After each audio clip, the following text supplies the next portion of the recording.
Hello, everybody. Sorry about that. Hello, and welcome to another episode of the Couch Warrior podcast. I'm your host, Mike, and today we're going to be breaking down Dana White Contender series for next week, week 9. And I believe it's the second to last week, so it's been a good run. I got to do the math to see how we did this season. I don't remember off the top of my head, but I'm almost certain we're in the green. Definitely more winning events. I think we've only had 2 losing events. I believe the rest we won. So that's 7. What is that? That's 6-2. And yeah, hopefully we can keep it going. Knock on wood. These fights are super interesting. A lot of good talent on this card as well. One that I'm super hyped to talk about because he's literally 17 years old, and there's a lot of questions there and a lot of really strong opinions lately on that one. So I'm super hyped to talk about that. And yeah, why don't we get right into it?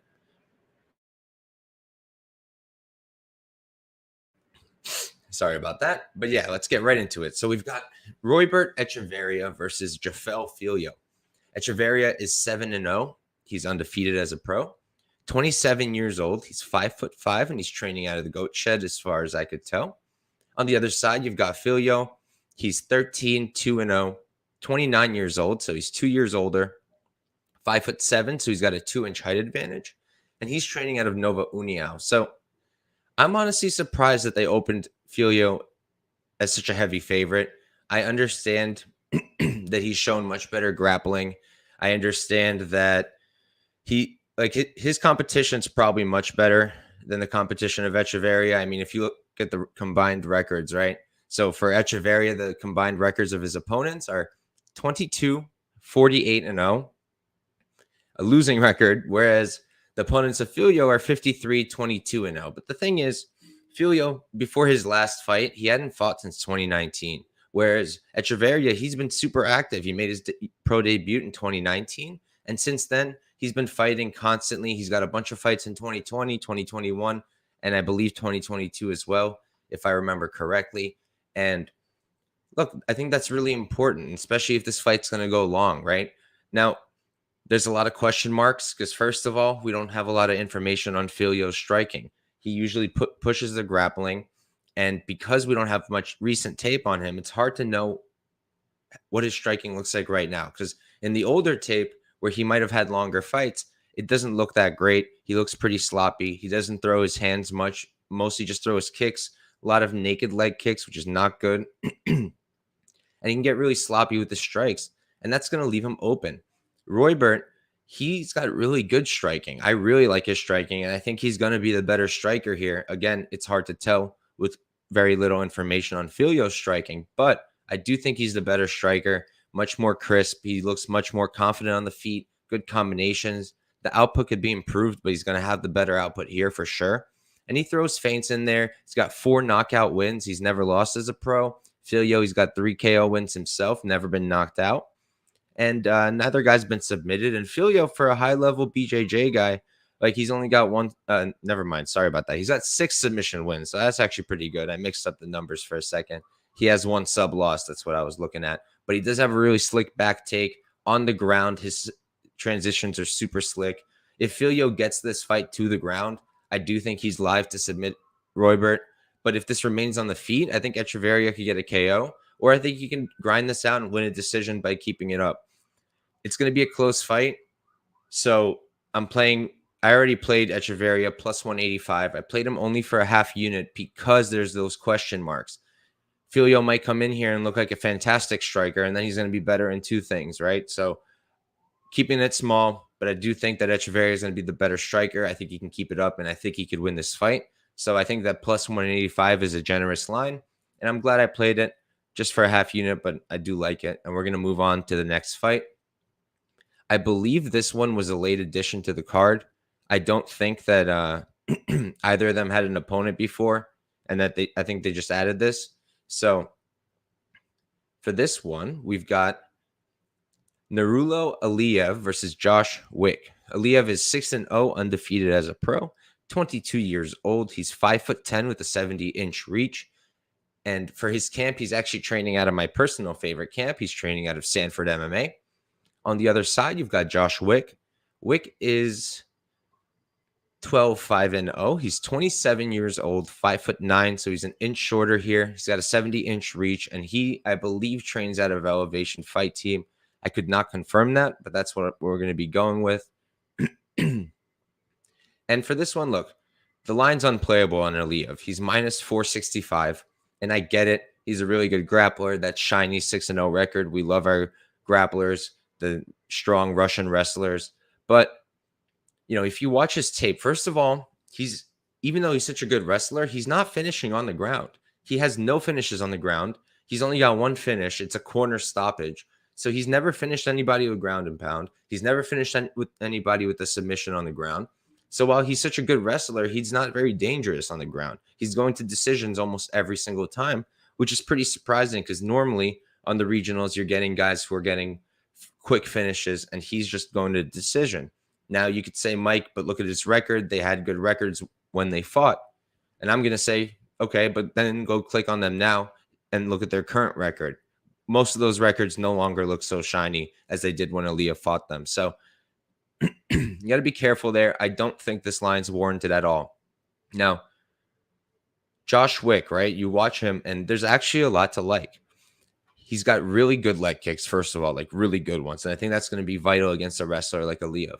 He also has good combinations. He's got fast hands. I like his uppercut, good work in the pocket. He's got 3 knockout wins, never been knocked out himself. And I don't think Aliev is a knockout threat, maybe with ground and pound. But again, he hasn't done it yet a single time in his career. I do think that Josh Wick is going to be the better striker here. He's definitely more fluid, definitely more crisp, and definitely keeps it a bit more tight. And you can tell who's the grappler here and who the striker is. I do think that Josh Wick is a better striker, but he also does have 6 submission wins. So that's another thing to think about. He's done it from bottom because he was getting out grappled in a few fights. The Trinidad fight, he got taken down really easy, but he did get up. I believe he got up. Either that or he submitted him from the bottom. I don't remember off the top of my head, but he's got 6 sub wins. The ground game is definitely questionable, and if Aliev wins, that's how it's going to happen. But because I don't think that Aliev is going to pick up a finish on the ground, that means he's going to have to wrestle this guy for 3 rounds. He can tire out. And Josh Wick, if he can keep this up on the feet, he's live to win this fight. Maybe knockout, maybe decision. I don't know. Now, you know what this fight really reminds me of? It reminds me of, I wrote down the guy's name. It reminds me of the Muin Gafarov fight versus Chad Eneliger. If you guys remember that one, Gafarov came in there, also from Tajikistan, came in there, heavy favorite. The grappling was good. That's what he was winning with. But he ended up losing that fight because on the feet, he wasn't winning. He wasn't winning those exchanges. He couldn't really hang on the feet. And then in the grappling, that's all he had, but he wasn't doing a lot of damage. I'm seeing this fight really similar. Aliev, he just doesn't cause a lot of damage on the ground. And I think that Wick, as long as he's outstriking him on the feet, can win a decision, even as long as he's also active off his back, which is another thing that he has shown. So I'm going to play Wick. I'm going to wait. I think we're going to get a really good line. I mean, it's already super wide, right? We could already get plus 365 on Wick. But I think that if we wait a little bit longer, if we wait until closer to the fight card, when people start parlaying Aliev, I think we're going to be looking at a much better line. So for a half unit shot, I think that's going to be a good spot. Aliev is untested still, not by any good opponents. You got to look into the guys on his record. You got to see their records now, you know. And then if you look at the combined records of their opponents, right? I have this highlighted, so I didn't want to talk about it. So Aliev, his combined opponents' records are 25-9-0. All right. For Wick, it's 136-0. So it's really clear who here has fought the better competition, and it's definitely Wick. So with all those things leaning towards him, I love him as a dog shot, but I'm going to wait for better odds. And we're going to move on to the next fight. Just going to pull up each guy. Oh, we got the big boys up next.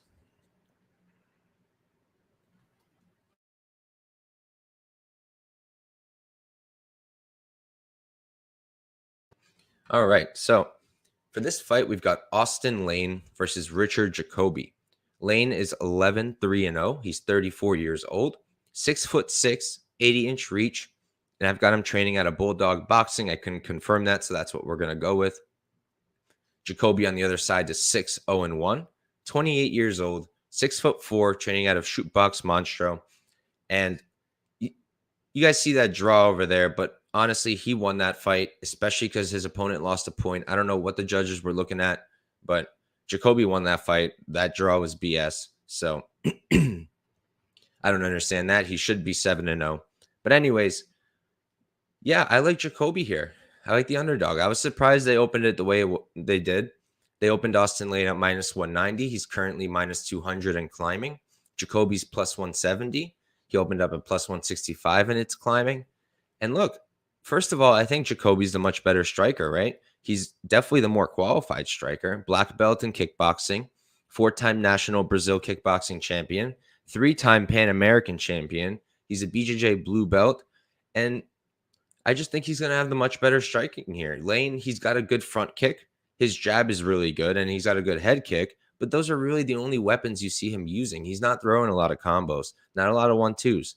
And he seems pretty defensively unsound. He's got 10 KO wins, 3 KO losses.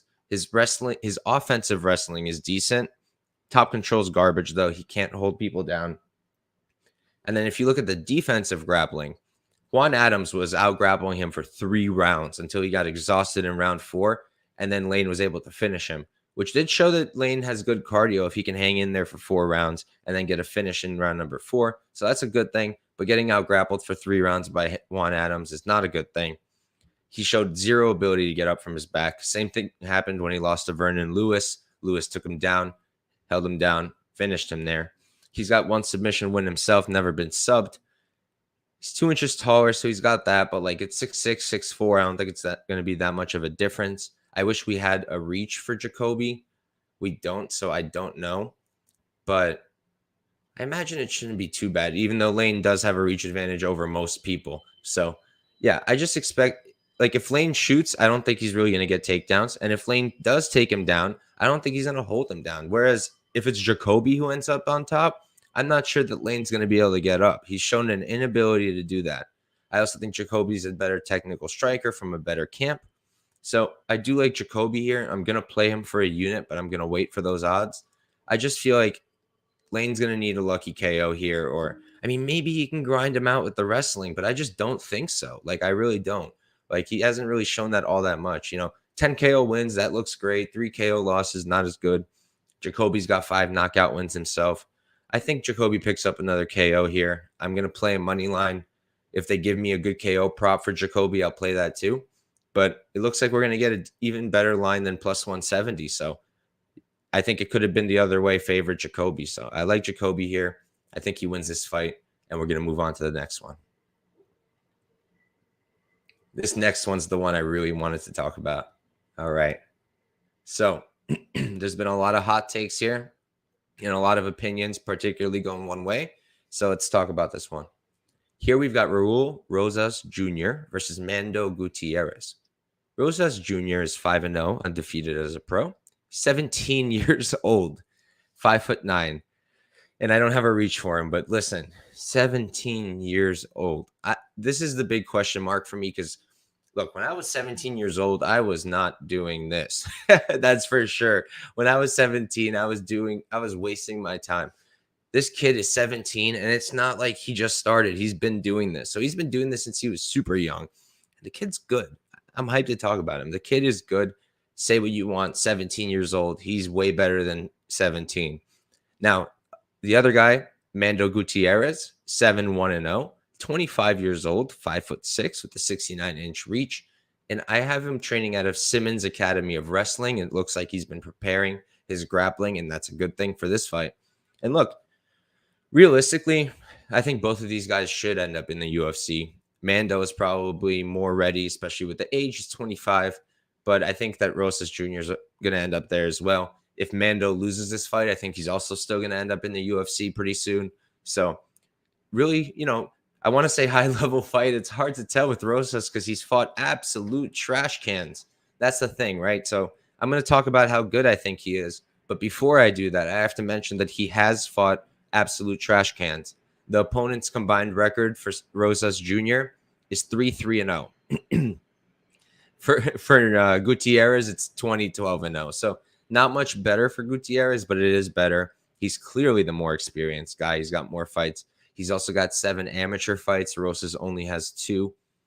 But in terms of skill for skill, I like Rosas. Rosas has shown really, really good wrestling, really good grappling. I mean, there's just so much to like, and he's relentless with it. He's one of those people who's just relentless with his takedowns. He's going to keep going and going until he gets it, until he gets on top of you and then finishes you. He's got 4 submission wins. His back take is super slick. His BJJ is really, really good. Sometimes he can get a little too excited. He can be submission before position and lose it, but he's very active off bottom as well. He scrambles back up, and then he's in control again. In terms of the striking for Rosas, there's very little information because he doesn't really leave it at range for long. He'll use his jab quite a bit, which I do like, and he'll use his kicks to kind of just close through that distance, and then he'll go for his takedowns pretty much right away. He doesn't give his opponents a chance to hit him, so I don't have much information on his striking defense, but that's a good thing. Whereas Gutierrez, I did notice that he's a bit hittable. In terms of his striking, he actually doesn't really do much either. He's got nice knees, but he's also usually trying to grapple. So they actually lined up 2 grapplers here because you look at Gutierrez's record, and he's got 6 submission wins himself. So he's no slouch. 2 of those are guillotines. If you watch his fights, he loves those guillotines. That's a thing that you got to worry about if you're backing him, because if you got to worry about it both ways, right? So Rosas is going to be shooting nonstop. Gutierrez is a good guillotine. If Rosas gets sloppy, like he can sometimes, Gutierrez can catch him in a guillotine and submit him. But if Gutierrez tries to pull that guillotine and then doesn't get it, he's going to be on bottom with Rosas on top of him, and I don't think he wants that. So I like Rosas here. I do. We've seen Gutierrez out-grappled. He got out-grappled by Mo Miller. There's zero shame in that. Mo Miller is elite. He's an elite wrestler. But I also think that Rosas can take him down just like Miller did, and Miller submitted him too. Now, more recently, Gutierrez fought Matt Elliott, right? Elliott took him down. Elliott took him down in round number 1, and I think Rosas is a much better wrestler there. Now, asterisk, I think Gutierrez was going for a guillotine there again. But again, I think that's why he might end up on his back here multiple times, even if Rosas isn't getting the takedowns easy. So I like Rosas. I like the 17-year-old. I am kicking myself for not getting the plus money odds on him. That would have been ideal because there's these risks. He's literally 17 years old, but he's shown to be smart in the cage, and I'm going to be trusting him here. I'm going to wait. I'm seeing the line climbing back the other way now. People are really liking Mando. I think people like that he's older, more experienced. I think that's what they're hanging on to. But I think you really have to look into this. You got to look into Mando a little bit more. And it does seem to me that Rosas should win this fight. I'm going to wait and see what I can get in terms of the line. If we can get a little bit closer to pick him, that would be ideal. But I'm going to be going with the 17-year-old kid, Raul Rosas Jr. But I did want to mention, I don't understand why Dana's bringing him in, why he brings in any of these young kids, the 19-year-old who was here a few weeks ago.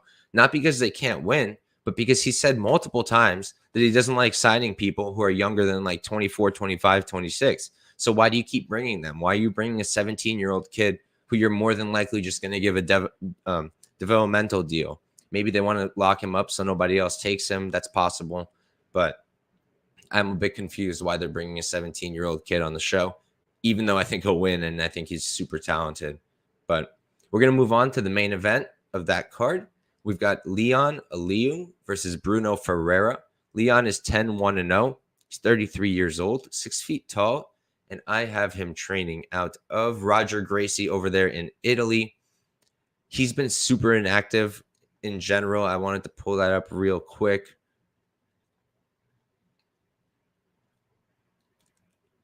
Yeah, so he's had 2 fights recently. He had a fight in 2022, lasted almost 2 minutes. He knocked out James Webb. That was nice. I haven't been able to watch the Esteban Mendoza knockout. That was in 2021, but Mendoza 6 wins, 11 losses on his record, so that's not a good look.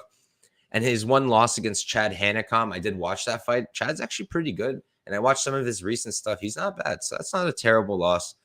But he just hasn't been active because before that, it was 2018 was the last time he fought. So definitely not great. And then on the other side, we've got Ferreira. Ferreira is 8-0, undefeated as a pro. He's 29 years old, 5'10", so he's given up 2 inches in height. and he is training out of Evolution Thai MMA. Now, I think it's important to mention Brunno Ferreira, even though he's smaller here, if you watch his tape, especially the last two guys, he's used to fighting people taller than him. I mean, those guys were huge, way taller than Leon is. So, and he was able to handle them. And it's mostly because he wrestles, right? Once you have somebody on the ground, that height difference doesn't really matter. Getting them down is difficult. Closing the range is difficult. But once you get them down, that height difference is no longer there because you're on the ground. And Aliu, his striking is all right. Solid 1-2. He's good in the pocket. He's really fast with his kicks, and he looks very powerful. He's got 3 knockout wins, but he also looks super hittable to me, and his takedown defense isn't very good, and he doesn't know how to get up. He's got 4 submission wins. 3 of them are guillotines, so maybe he can do that if Ferreira gets sloppy, but I don't see him subbing Ferreira. I'm pretty sure he's a high-level BJJ guy. I thought I saw a black belt on his Instagram, but I don't have that confirmed. I just think there's a lot to like on the Ferreira side. In the striking, it's not great. He wings a bit much. He's got a nice body kick, nice front kick. I would love if he used his hands a bit more. He's got crazy power. He knocked out his last opponent with ground and pound standing up. It was crazy. He's got 5 KO wins, never been knocked out, covers up really well, and he moves in and out really nicely. And then the wrestling is just really good. He's got nice entries. He's very, very explosive. And once he's on top, it's really difficult for his opponents to get up. He's got 3 submission wins himself, never been submitted. He's 4 years younger here, moves a lot. He's going to be a difficult target to hit on the feet. So I do like Brunno. I like Brunno here. He opened up as a, what was it? He opened up at minus 190, got bet down to minus 213, and now it seems like money's coming in on Leon. I'm going to wait. I'm going to see what happens. I do think Ferreira wins this. I think he probably wins inside the distance. So I'm going to be playing that as well, depending on the odds.